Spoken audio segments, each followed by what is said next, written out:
Okay, good evening, everyone, and welcome to this last session of Everyone's Human Rights, a debate series organized by the Chair of African Legal Studies here at the University of Bayreuth. My name is Toko Kaime, and I'm Professor and Chair for African Legal Studies here at Bayreuth. And it is my immense privilege and honor to welcome my friend, the Attorney General of the Republic of Malawi, Dr. Chikosa Silungwe, to present this last session. Daktari, I am really grateful that you could make time to be with us, despite your very busy schedule. I did indicate to you when we started the conversation about the possibility of joining us here that I did hesitate for a while extending an invitation to you, but I'm glad that I did. And I am looking forward to listening to your words about our constitution, but also your thoughts about how recent developments affirm some of the ambition that is expressed in this document. Dr. Silungwe is a lawyer and a teacher and an advocate, and we are extremely privileged to have him join us this evening. I will now give the floor over to my colleague, Ligia Link, to introduce Dr. Silungwe before he speaks to us. Thank you. Thank you. And now I would also like to welcome everyone and briefly introduce our today's speaker, Dr. Chikosa Silungwe. He's the Attorney General of the Republic of Malawi and a member of the Malawi Bar since 22 years of experience. He holds a PhD in law and a master's degree in law from the University of Warwick. Moreover, he has an LLB from the University of Malawi. He's the world expert on land relations in Malawi, and in Malawi's public sector, he has worked for the Malawi Law Commission, where he was involved in many law reform projects, for example, on the country's constitution, criminal procedure, education, gender equality, or policing or public health. And his research interests are especially in constitutional law and theory, critical approaches to human rights discourse, property law, and the relationship between a land question and the political economy with reference to sub-Saharan Africa. Besides, he provided legal advice to the United Nations mission in Liberia, the UN Women Malawi office, the UN Habitat headquarters in Nairobi, the government of Malawi, the Reserve Bank of Malawi, and several national and international private sector corporations. Most recently, he was lead counsel for the state vice president of the Republic of Malawi in the presidential election challenge. And today he will talk about constitutions and human rights, whispers from the South, with a special focus on the presidential election in Malawi. And now I would like to hand over to you, Dr. Chikosa Silungwe. The screen is yours. Thank you so much. Thank you so much, colleagues. It's a great pleasure that I'm part of the series the university is organizing. I understand this is the last, the fifth and last series on everyone's human rights. Toko Kaime is both a colleague and friend, and when he asked me if I wanted to be part of this series, I without much thought said yes. But after further reflection, maybe that was a mistake. I should have said no. But then how do you say no to Toko? Toko, we share one thing in common. We are both Liverpool Football Club fans. So after a 30-year nail-biting wait, perhaps I had no choice but to say yes to the invitation, and hopefully Toko will be the generous himself, and I'm sure there will be the Liverpool home jersey in my mail in the next few days.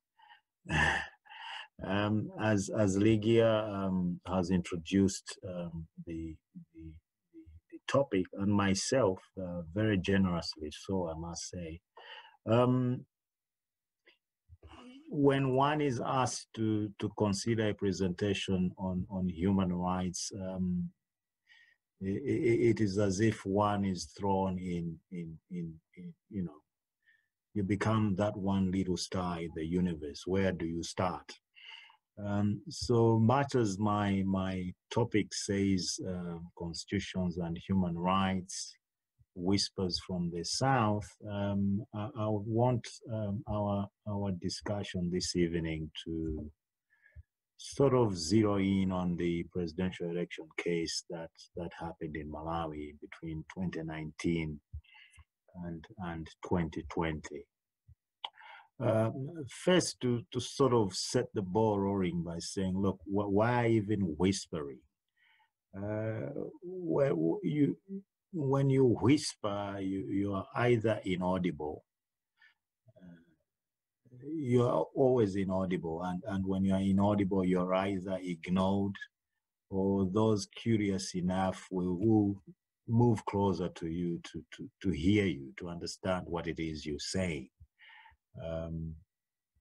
So whispering, just like silence, sometimes it is considered as a phenomena that lacks content.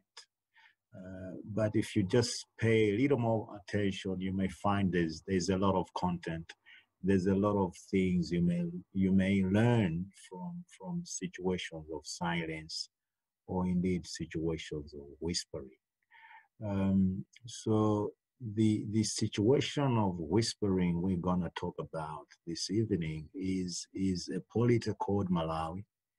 It is a small sovereign state in southeastern Africa.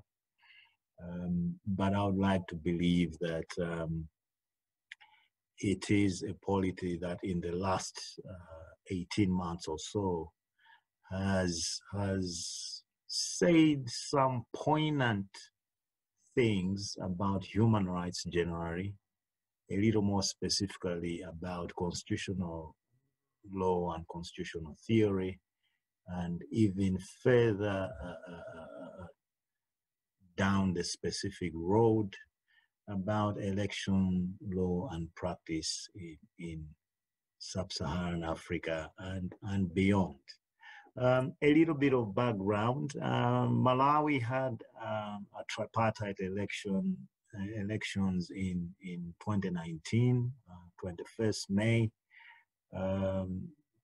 local government, parliamentary elections, and presidential elections. There was a challenge to the presidential election on account that when all the irregularities under the relevant electoral law are considered, there couldn't have been a valid presidential result announced by the Electoral Commission. Therefore, the court was asked to nullify the presidential election. Now, there are four main points I want us to sort of discuss this evening, and then maybe when we open it up for Q&A, we can build a little bit more on the 4 points. The first point I wanted to share, stemming from the presidential election case, is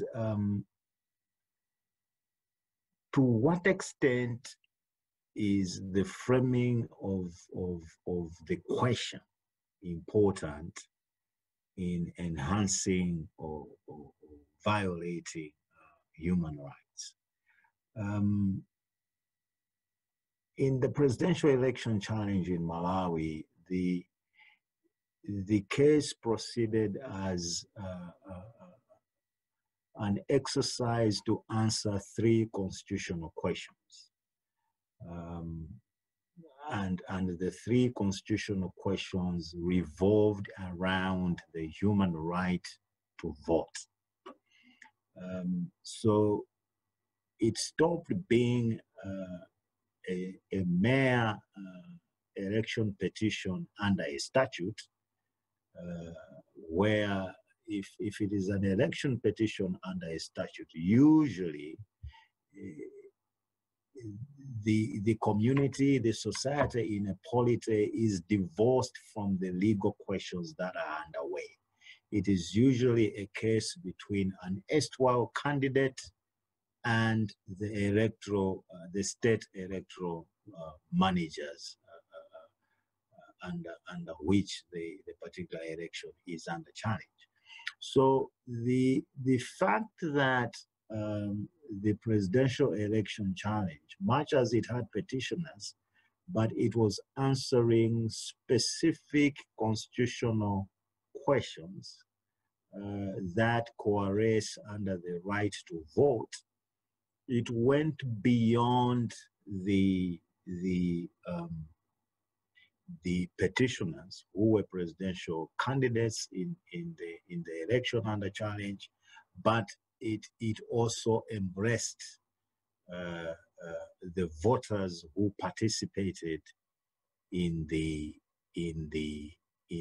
presidential election.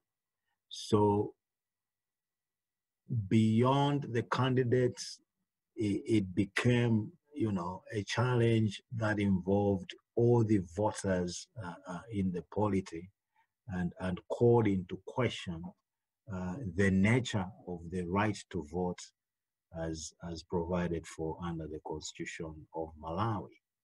So I think that's one aspect of framing the question we may want to look at in the realization or the violation of human rights, and in this case, it was the right to vote. The second aspect of framing the question, and in this case, it is the right to vote. It is the language of human rights that is used. Malawi's constitution belongs to a genus of constitutions that were promulgated in mid-1990s. In fact, apart from the numbering, the Constitution of Malawi is largely similar to the Constitution of South Africa and the Constitution of Namibia. Why language of human rights becomes important, it is that when we analyze the specific right in question, you begin to learn from the discourses elsewhere. How have they construed the right to vote, for example, in the South African human rights arena, in the Namibian human rights arena, or indeed in other comparable, largely liberal democratic constitutions that provide for a right to vote. And when one looks at the decision in the High Court in Malawi and the Supreme Court in Malawi, you find that conversation taking center stage. There's a lot of reference to case authorities from Africa and beyond, mostly from the English common law tradition, on what does a right to vote entail. So that's how I'm understanding the first point I'm making about the framing of the question in relation to the realization or the violation of a human right. The second limb that I would want to discuss is the integrity of an election. And there I want to talk about 2 aspects as they relate to the integrity of an election.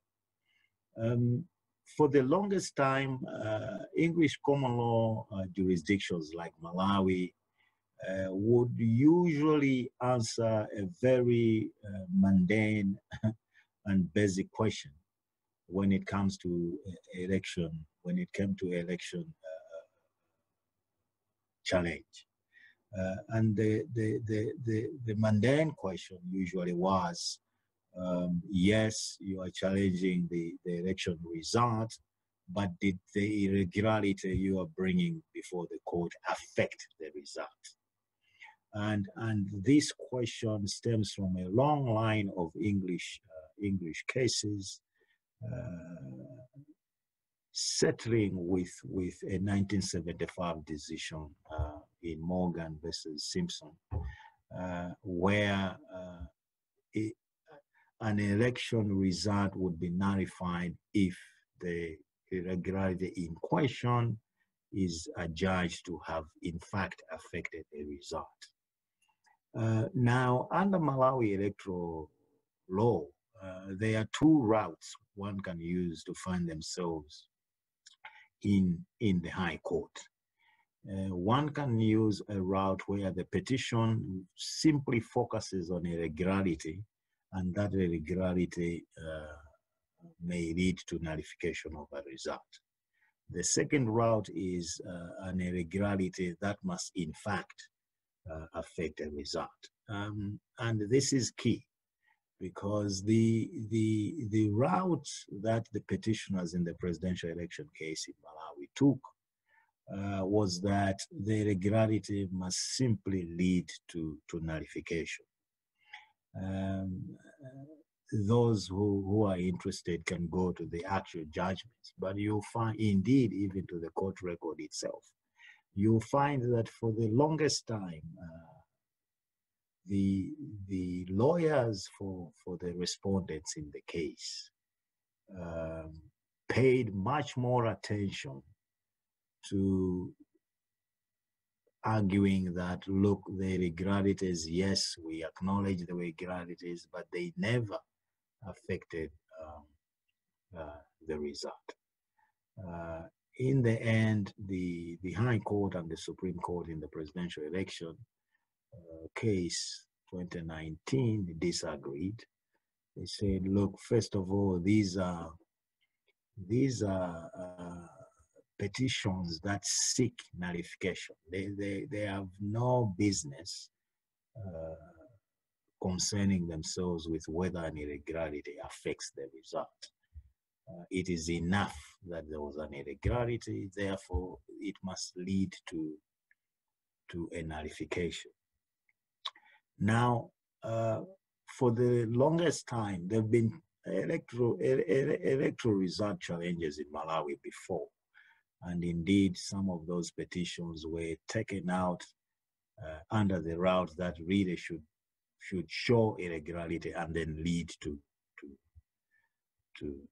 a nullification. And yet the courts behaved in a way as if irregularity in all respects must lead to a result being affected. This time around, the court paid a little bit more attention to the fact that in some instances, and the law allows it, an irregularity once established must lead to a nullification, because that is a test of the integrity of an election. It is a test of the quality of an election. So the qualitative test, in a way, was endorsed in Malawi, and if you look at the discourse in sub-Saharan Africa, the qualitative test to election petitions was also endorsed in the Raila Odinga case of 2017 of Kenya, where the Supreme Court did emphatically decide that the quality or indeed the integrity of an election is important. Figures alone must not be the determining factor. in endorsing or rejecting an election result. So that's one aspect of integrity of an election. The other aspect of integrity of an election, and I'll concede, maybe I'm being a little bit provocative there, is are international observer teams on trial? Is there a future for international observer teams when it comes to elections? In Malawi, all the draft international observer team reports did endorse the election of 2019 as largely free and fair, language to that effect. When one reads the judgment, especially the High Court judgment, it becomes intriguing as to how the reports by the observer teams could have concluded the way they did, given that the teams and the courts were really looking at the same material, and the courts really didn't pull their punches in chastising the Electoral Commission of Malawi on how badly the elections, certainly the presidential election, was managed. So I guess it's a question I'm putting out there that in light of decisions now, court decisions now that are placing a little more emphasis on the qualitative test to elections, to what extent are observer teams relevant, or indeed to what extent should there be reform of the way observer teams work in elections? So I'll just put it out there, but that's how I am shaping up integrity of elections. The third aspect that I thought I could discuss is the right to vote, especially where there is a challenge that I exercise my right to vote, but the way the results have been announced, it is really a violation of my right. And this, I guess, this discussion, I want to locate it in those scholars that say that, look, human rights are not given. There's the inherence of human rights, yes, but their enjoyment will not be given to you on a silver platter. You must demand, you must appropriate that right, if at all, to enjoy the human right. And in Malawi, I wanted to share what I'm calling the nascent social movement that went parallel to the court process during the presidential election case. Pretty much soon after the announcement of the presidential election result in May 2019, there were almost weekly protests against the managers of the election, the Electoral Commission, especially the chairperson of the commission, that she must resign, protests against the result itself, and this continued pretty much from March all the way to December 2019. And I am saying, is this a manifestation of a nascent social movement in the way we must interpret the right to vote, that the right to vote may go beyond the ballot box, may go beyond an announcement by a statutory elections manager, and indeed may be susceptible to the maneuvers, the agitations of the social on the street. So that's how I'm also looking at what happened during the presidential elections case. Of course, the courts are on the record to have said that, look, whatever was happening out there did not affect us. So they looked at the law, the facts and the law as presented in the court. What happened outside the court did not affect them. That may be true, but I'm also just saying, to what extent did this parallel force, if I'm gonna call it that, how does that begin to be interpreted in the context of human rights, in the context of, if I'm going to pick one, in the context of the right to vote? And finally, I want to discuss, it's a point others have made, but I want to discuss the point about the growth of democratic competition. I think what the case has done, the presidential election case, what it has done is that it gives impetus to those who may feel aggrieved with an election result, and in the process they are saying that, look, the way this election result has been arrived at amounts to a human rights violation, and the public officials involved must be exposed. In a way, it leads to the growth of democratic competition, because if no matter how aggrieved I may feel, and I know already that even if I go to court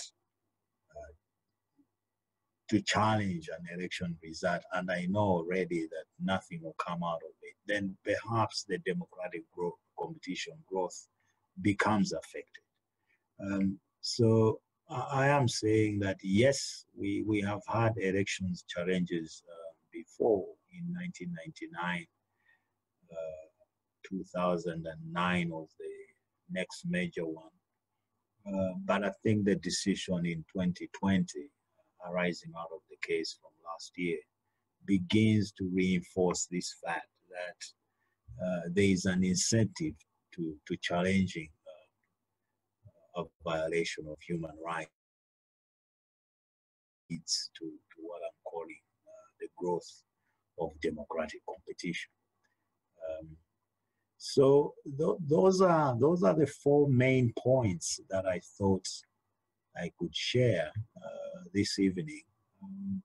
Again, I will concede that human rights, as for what it is, can be broad, and I tried as much as I could to zero in on the right to vote as it emerges under the presidential election case. Suffice to say that I didn't really want to discuss the nitty-gritty of the case, but to sort of highlight what I think are the four principles that emerge from that case. So the first one was the importance of framing the question, in my view. Secondly, it is increasingly emerging now that integrity of an election is sacrosanct, is important, and two cases now from sub-Saharan Africa have made the point. The Raila Odinga case of Kenya and the Chilima and Chakwera case of Malawi. And thirdly, I am making the point that the realization of the right to vote does not stop at the ballot box, does not stop at an elections manager announcing a result. The realization, apart from the courts, can also take place on the streets. And I am saying in Malawi, in my view, perhaps we witnessed some nascent social movements emerging, given the protests that happened between May and December 2019. And then finally, I'm saying to the extent that there is an incentive to challenging human rights violations, perhaps we begin to see the growth of democratic competition. So let me stop there. I suppose we'll now be moving to Q&A. Thank you very much.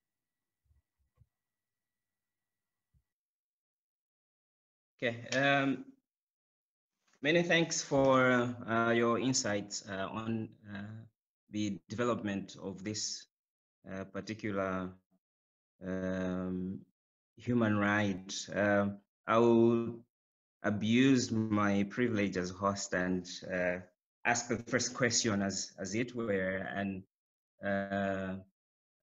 would like to interrogate your thoughts about how you see courts around the world, particularly those that have got the responsibility to interpret this right in new constitutions. In Southern Africa, you gave examples of Malawi and Namibia and South Africa, and a whole host of other countries that adopted new constitutions in the 1990s and have got these bills of rights that protect the right to vote. I mean, do you see courts now becoming bolder in relation to their protection of this right to vote?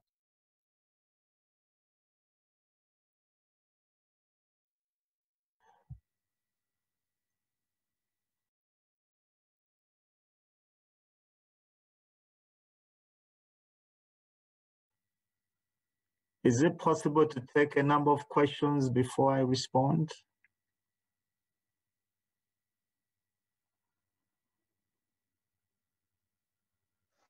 Yes, sure. I would like to invite additional questions from the floor. You will have to forgive me. My interface is not so good this evening because I ran into some technical trouble. So if I may ask Caroline or Isabel to help coordinate questions from our participants this evening. Yes, no problem. I think people are still writing on the chat, but I would also have a question. So as you mentioned, the decision has been a landmark decision, and we also had the decision last year, no, 2 years ago in Kenya. And I wondered whether you see an influence to other upcoming elections as the one in Tanzania, or if you don't see this coming up so soon.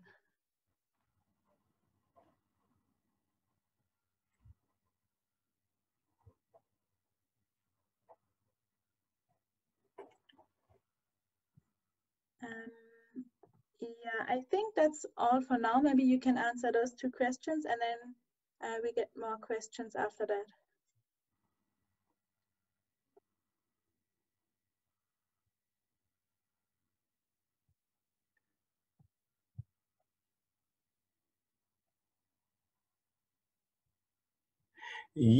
Hello? Yes. Yeah, to answer Toko's question, the role of the courts cannot be overemphasized.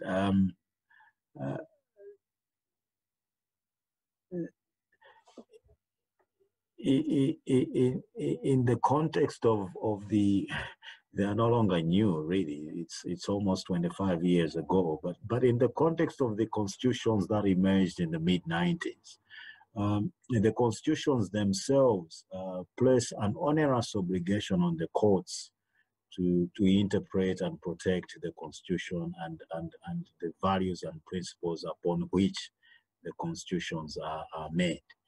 So perhaps what was happening is maybe a neglect or indeed outright abandonment of that obligation.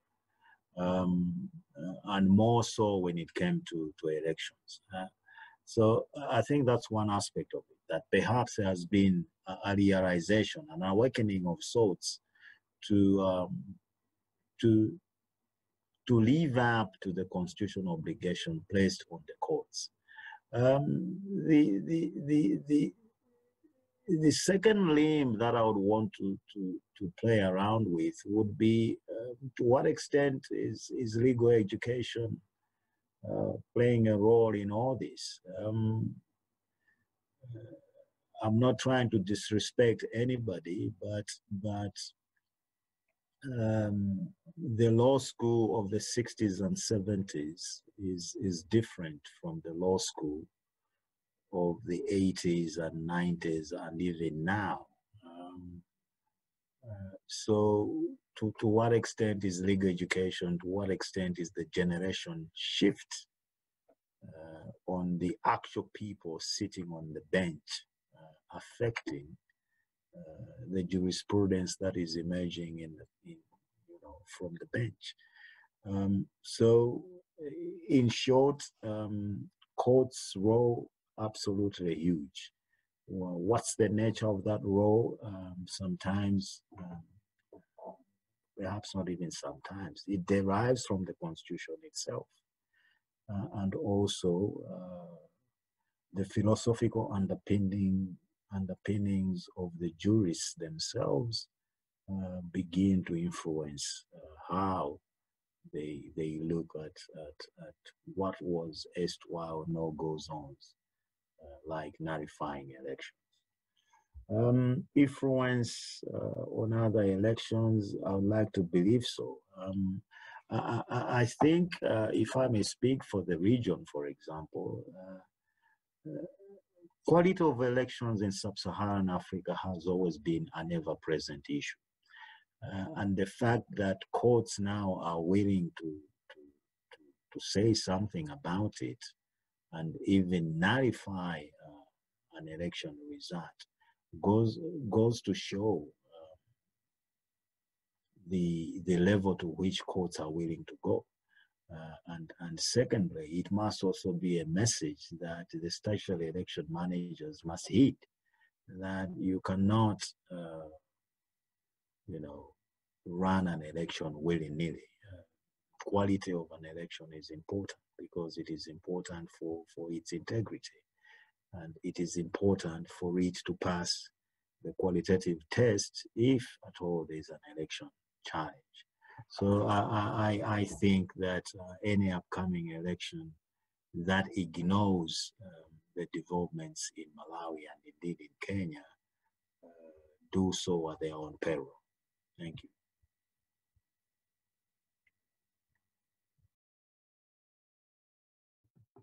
Thank you very much. I don't see further questions in the chat. Maybe we can wait for some few more minutes. In the meantime, I would have another question. You talked about the observers, and I wanted to know whether you could say a bit more about that and what your solution would be. So would you prefer having no observers at all, or having only national observers, or are there other systems that could work and that you know of?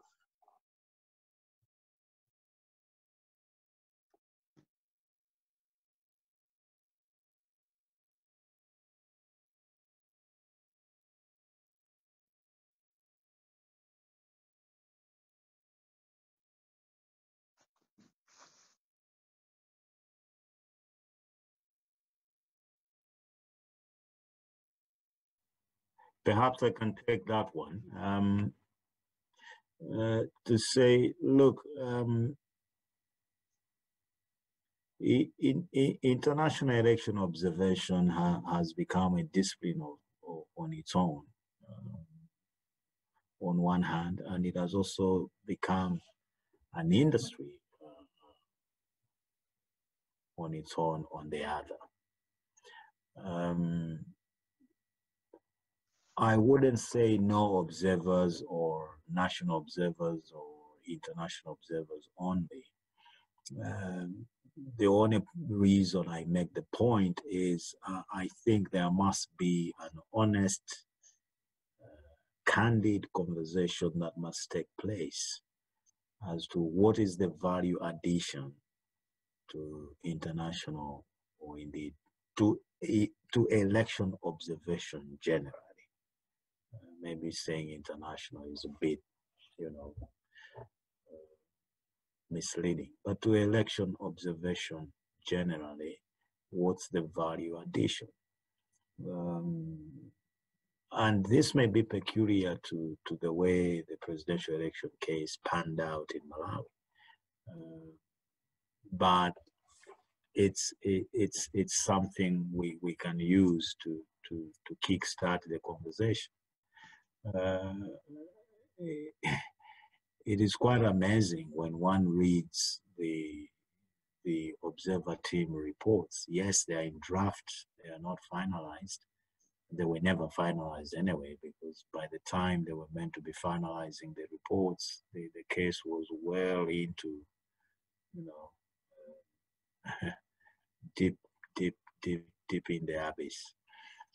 So there was no chance to finalize any reports. But whatever was presented, it's quite amazing that was the thinking. And when you read the judgments, the two judgments, it is as if you're talking about two different events and not the same one. So it is from that perspective that I'm saying perhaps a little bit more reflection on what's the value addition would be important. Whether that reflection will then lead to no observers, fine. Whether it will lead to national observation teams only, fine. Whether it will lead to combination of the two, great. But some serious reflection of some sort must take place. And I guess it also leads to one other point that perhaps I should have made, that part of the challenge with the election, statutory election managers in Malawi, why maybe they took so many punches, is are they looking at an election as an event or a cycle? I think when you look at an election in a cyclical manner, maybe you minimize the risk of having as many irregularities as they occurred in the presidential election 2019 in Malawi.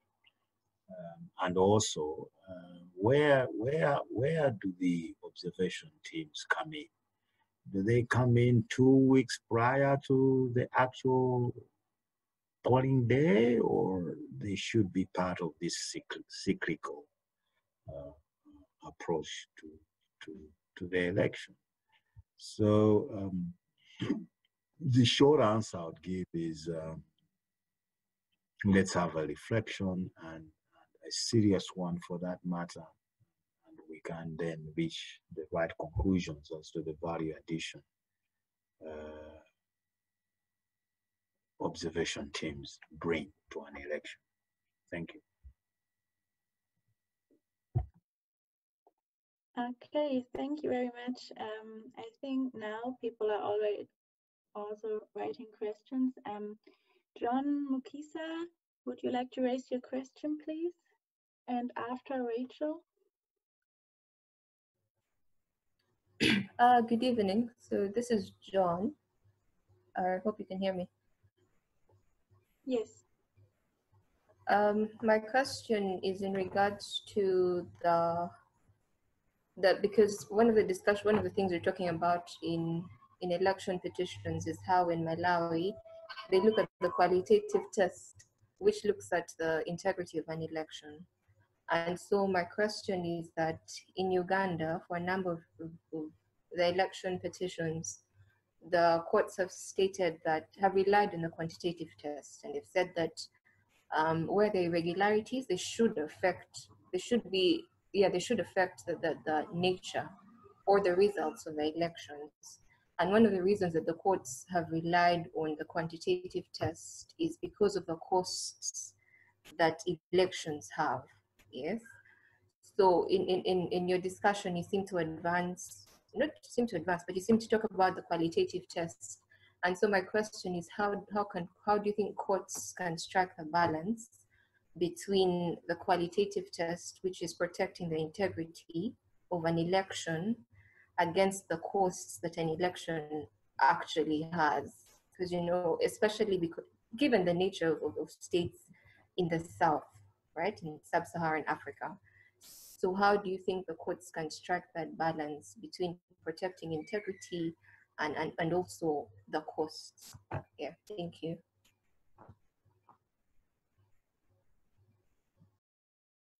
Okay, then. Yeah, can I take that one, because it's got several parts to it. Sure. It's not exactly one question. But thank you so much, John. I'm sorry if I sounded like I am a super fan of the qualitative test, but I guess in the Malawi decision, the case turned on the application of the qualitative test because of the nature of the evidence before the court. It is a delicate balance to make. What the court, certainly my reading of the Odinga 2017 case and the Malawi presidential election case, is that both courts agree that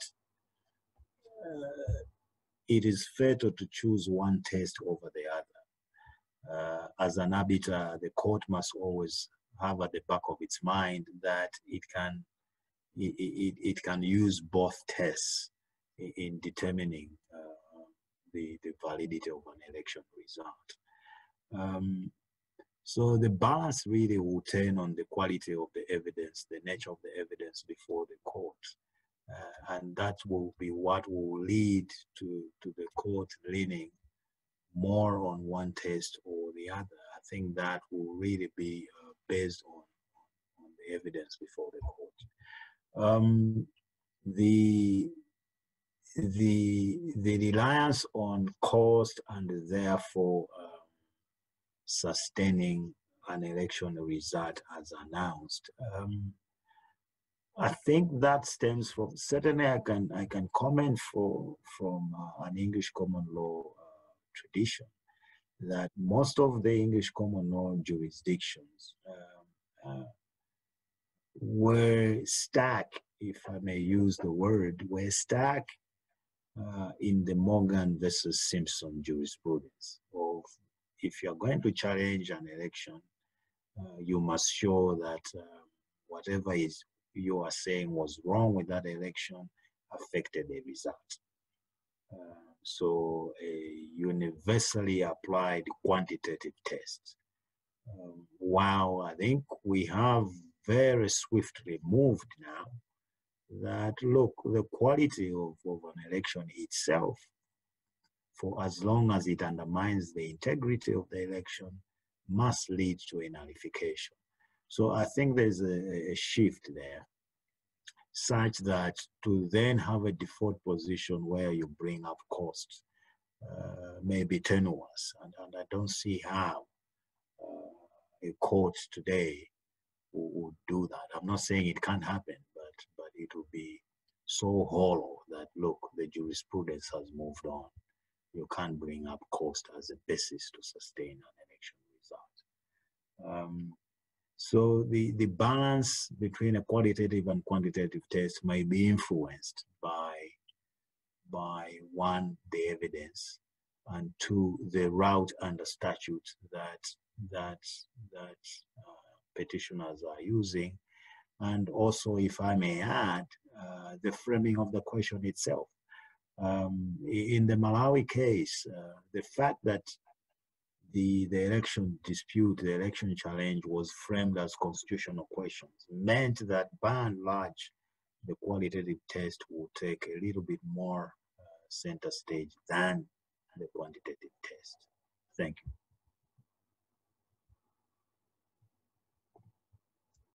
Okay, then Rachel would be the next. Hi, can you hear me?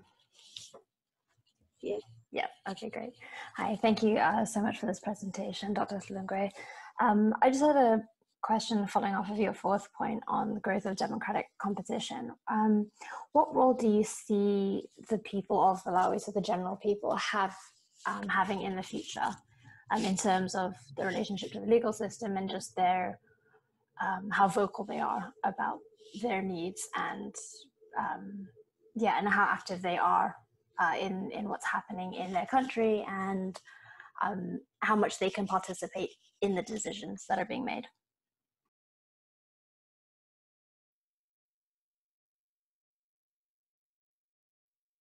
And Doc, may I add this question to that, because I think they're quite related, and it's a question which asks about the role of the judiciary in Malawian politics. How did the judges influence this important part of democratic competition? This question is being asked because it dealt with what political scientists call judicialization of politics.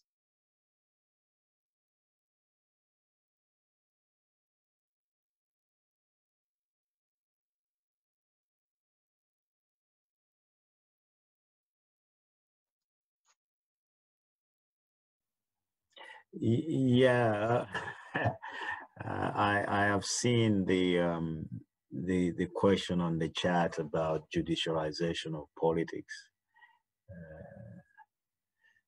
I don't know if it is the person I know who likes asking that question. Apart from you, Toko, there's someone else who likes asking that question, who I know. So I don't know whether it's that person. But maybe let me start by responding to Rachel by saying, look, the role of the people, the role of the citizenry at two levels.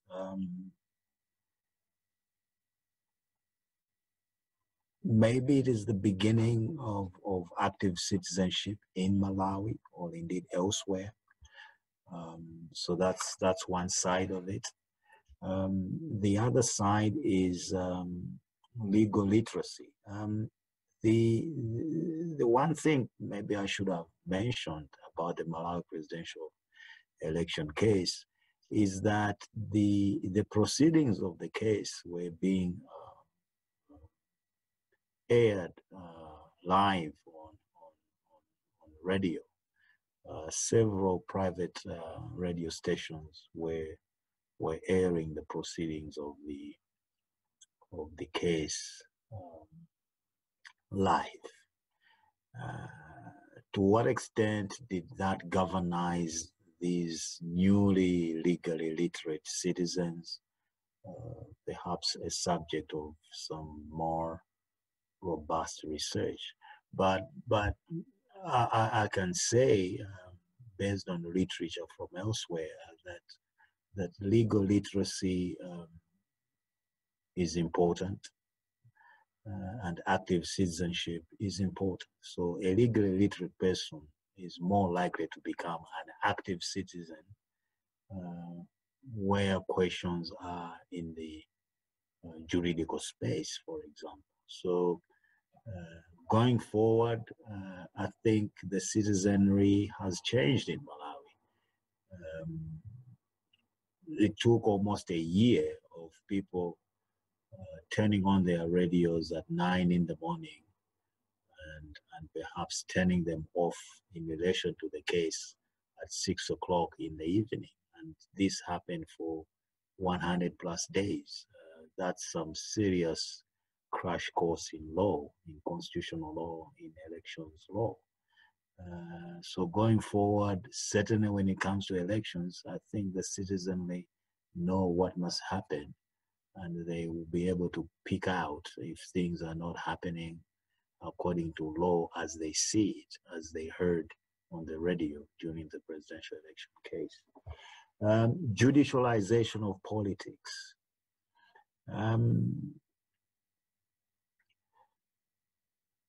I think the explanation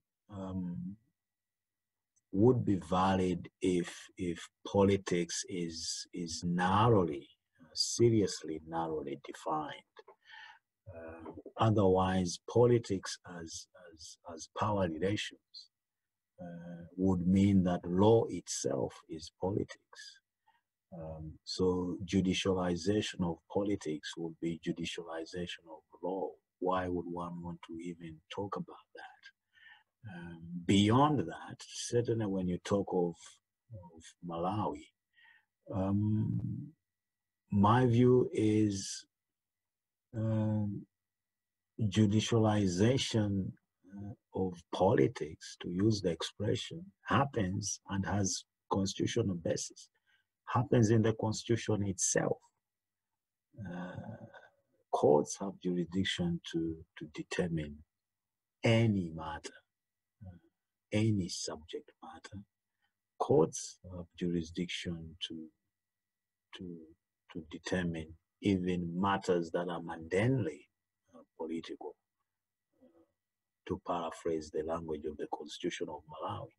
So the issue of judicialization of politics, where it then means the judiciary should not be involved, I think is misplaced, because politics, broadly construed, is a lot of things. It is the economy, it is human rights, it is health, it is agriculture, it is so many things. And I think the courts have a role in all those things to play arbiter. So the judiciaries in the South should not shy away from entering what others may call political fights. They have a role, certainly in the context of human rights, and in this context, in the context of the right to vote. The right to vote as a human right is at the center of the political. And I don't see how the courts should shy away from entering that space. Thank you. Okay, Laguerre, to add the question, or you just wanted to make a comment about Cote d'Ivoire and Chad?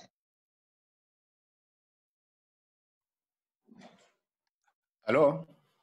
Yes, you have the mic. Okay, thank you, Prof. Yeah, thank you, Doctor, for your presentation. It's a wonderful presentation. I appreciate it.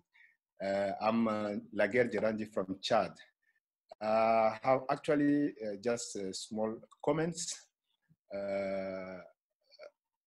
While talking about constitutional courts, and I think in Africa in general, constitutional courts are, in most cases, acquired from the ruling regime.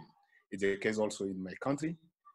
Suddenly, it is difficult for them to decide according to the law during electoral challenges. It's the case, as I said before, it's the case in my country. Actually, it's a very big problem in Ivory Coast, where President Ouattara candidacy is beginning a big problem for the third mandate. So I don't know if there is, if Doctor can say a bit about these issues, how African countries in general can deal with these problems. Thank you.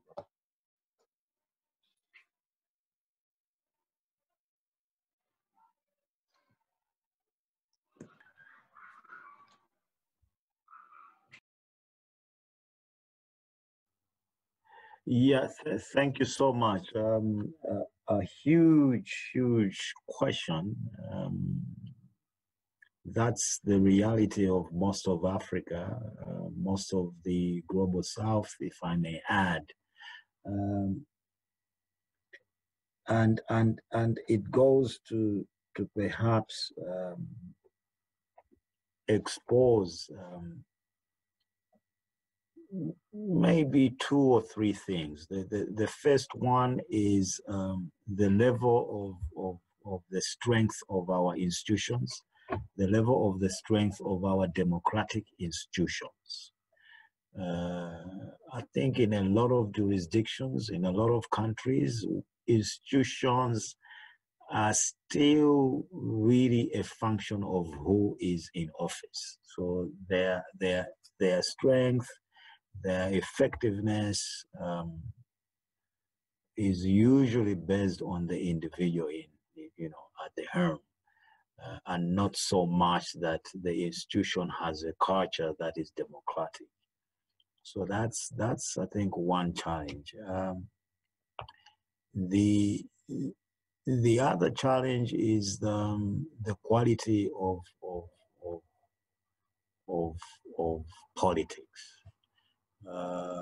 And there one may want to very quickly look at the extent to which intra-party structures are democratic. I think that's where also the intra-party politics, the quality of it begins. If it is toxic there, that toxicity will filter to the state institutions. So the strength of the national democratic institutions is one. The quality of the intra-party politics is the other. And thirdly, you just have outright despotism. In Africa, we have so many examples of that. So the example you give about Ivory Coast maybe I'm not too sure about the first 2 points I make, but certainly from what I'm reading and seeing, seems to me it falls into the third category of outright despotism, and that begins to undermine not just elections, but a lot other things in a country. It's a real challenge, but then it also has to be countered. There has to be a counter narrative, and the counter narrative is what I was saying earlier about active citizenship, about social movements. So that's what I would say in short, but I'm under no illusions that there are easy answers to the question you posed. Thank you. Okay. If you allow me, I would like to ask some final 2 questions, and then we can close.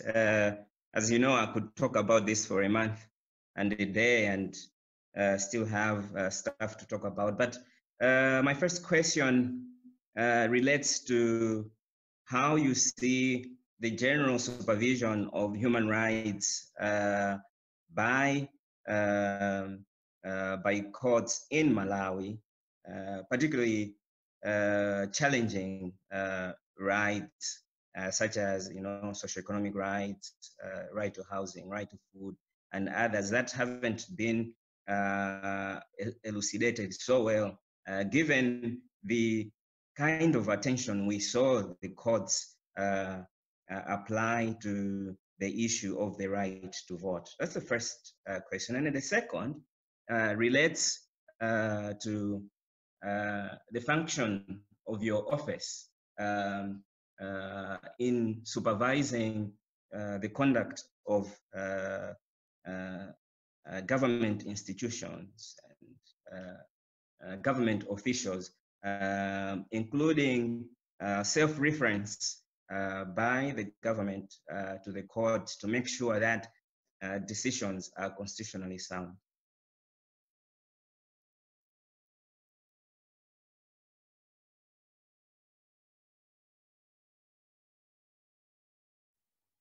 Wow. I am here in my personal capacity, Toko.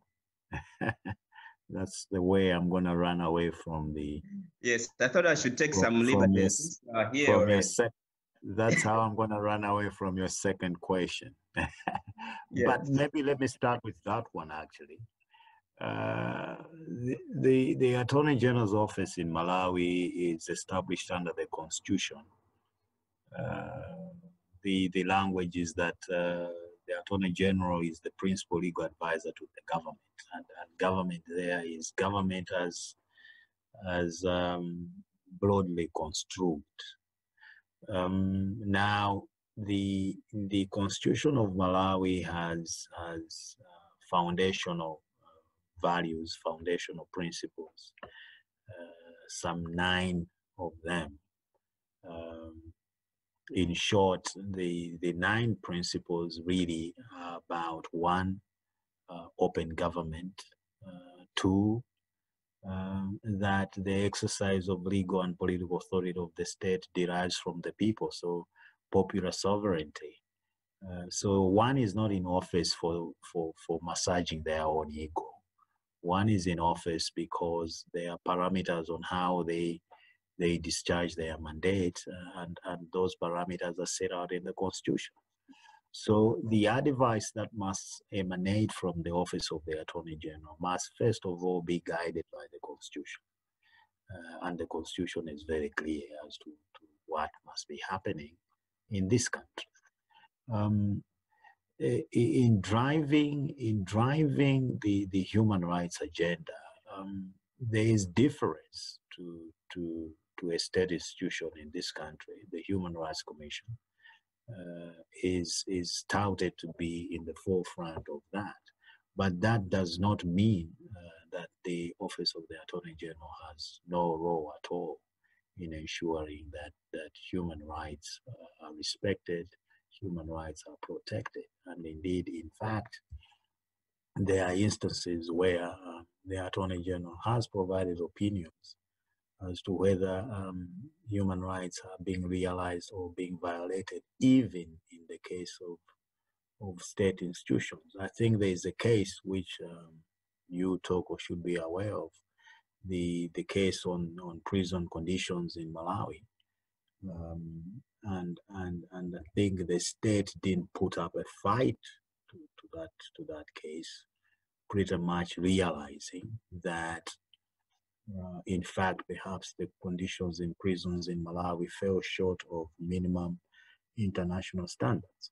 So the office of the Attorney General, absolutely, it's got a central role to play, especially if the definition is that the person holding office is the principal legal advisor to the government. One of the advice they must give is that are you complying with human rights standards, or you are not? One has to be that candid. The general supervision of the courts in the realm of socioeconomic rights, not much, unfortunately, has happened in this realm in Malawi. If one compares, for example, the jurisprudence generated in South Africa on socioeconomic rights, we are in ice age in Malawi, but there's a lot that can happen, and there's a lot that the courts can do in that realization. I am aware of 1 or 2 cases based on socioeconomic rights where Malawian courts, fail to, chose the route of, state capacity as a justification for failure to realize a socioeconomic right. But I guess it's a conversation that can continue and must continue, but not much really has happened in that area in Malawi. but definitely our courts ought to move a little bit more into this space than they have done up to now. Thank you. Okay, thank you so much. I am mindful of the time and realize that we have kept you a little bit longer than was planned, but please accept our gratitude from myself, but also the participants in this series. It was really an honor to host you this evening. Thank you, Doc, and good luck and goodbye. Yeah, thank you so much. Can you hear me, Toko, and the rest? Yes. Yeah, Yes. thank you so much, Toko, for the opportunity to join the conversations. Everyone's human rights. It was great to be part of the series. And thank you to all those who joined the webinar. Thank you so much for some thought-provoking questions. And yeah, let's continue the conversations around the subjects that I put on the table. Once again, thank you so much for the opportunity. Goodbye.